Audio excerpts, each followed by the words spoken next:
Come on there. Come in here. Come behind our bed in the corner. The night shift at the block reports for work, but instead of hard hats and steel-toed boots, they wear feather boas and spiked heels. Here, illusion is the name of the game, an attempt to package sexuality, lipstick, rouge, and an enticing smile. While outside the dressing room, the sounds of the night begin to swell. I'm ready. I'm all for the races. Showtime now. Walk in, take a look. Showtime now. Hey, yes, sir. Here you go. Walk in, take a look. Showtime. Why don't you step inside here and see something good? Let me back. We'll walk on in. An assault takes place on the block every night. Nobody really minds, though, since this attack is a sensory bombardment of great tastes, inviting aromas, exciting sounds, and fascinating sights. Tonight, we're going to go backstage, on stage, and inside the block to show you what it is today. The pulse of the block is its showgirls. They attract crowds night after night, men looking for a dream, and the appeal is timeless and ageless.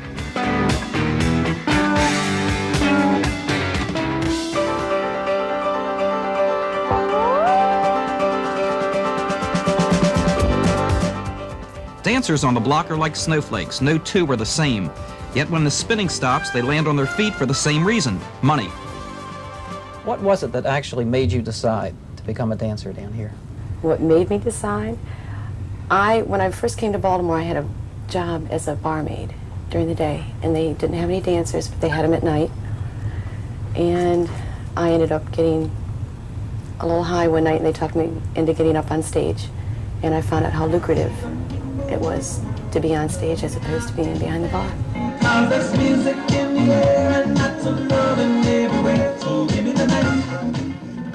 Laurie Lee, a dancer at the Villanova Club who's worked on the block for 5 years, dislikes the image the block has in some circles.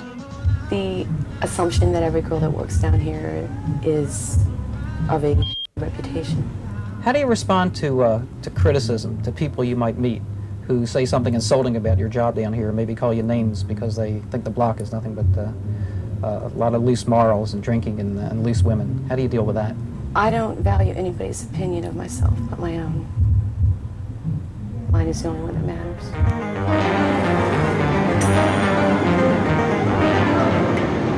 Other women on the block were not concerned about their image. This police raid last year closed down all massage parlors on the block, and though prostitution remains in the area, police are there in visible numbers in an attempt to keep kids away and morals in place.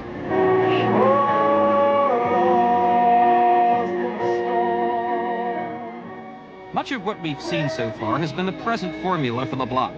Go-go girls going from makeup to nudity, backed by a blaring jukebox. But there's been a move toward a return to the golden age of the block.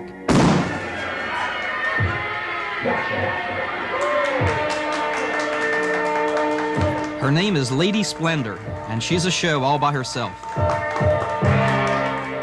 From the Depression through disco, the 2 O'Clock Club has featured vaudeville, dance reviews, and exotic dancers. Harry Van Valen came here from Las Vegas to work with the Remodeled Club and to bring top-line shows back to Baltimore. What was burlesque then? And what is missing now? And what are you really trying to create here at the 2 O'Clock Club? Essentially, burlesque then was self-contained acts with entertainment values. As Topless and Bottomless entered the scene, to gain crowd approval did not become significantly an entertainment aspect. It became simple nudity. We're attempting to reintroduce burlesque as it was known and appreciated throughout those years. Among the surprises of early burlesque was guest appearances. They still show up occasionally to light up the stage.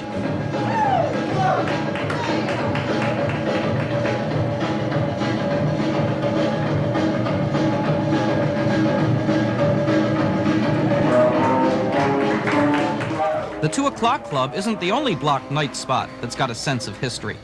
The Oasis Club is a famous name, and Pam Gale, who used to dance at the old Oasis Club, is now its owner, and Pam is a vibrant force in the future of today's block.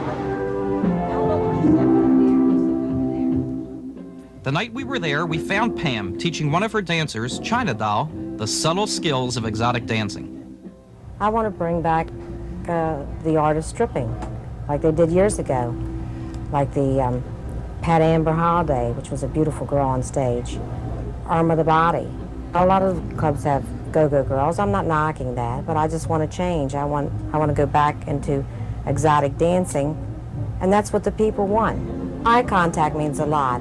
When you're up there dancing and you're teasing, contact with a guy, eye contact, it's everything. Years ago, Peggy Clark fascinated audiences when she danced with lizards and snakes. Her spirit of excitement and danger lives on today with Deanna Miranda.